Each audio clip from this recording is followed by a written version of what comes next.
মোৰ নাম শ্ৰীমতী অন্তৰা গগৈ। মই আজি শ্ৰী শ্ৰী ৰাম পৰাজয় সীতা পাতাল গণনাথ ভাৱে সীতা চৰিত্ৰটি ৰূপায়ণ কৰিবলৈ লৈছোঁ।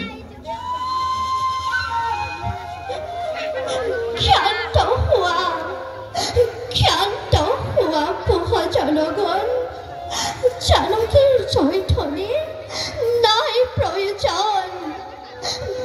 সীতা জনমটো শুনি অযোধ্যাৰ ৰাজপুত আৰু লিখা নাই পিঠা তাই মোৰ কপালত।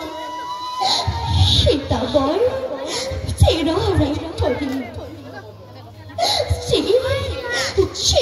যাবৰ বাবে 14 বছৰ বনবাস ললো।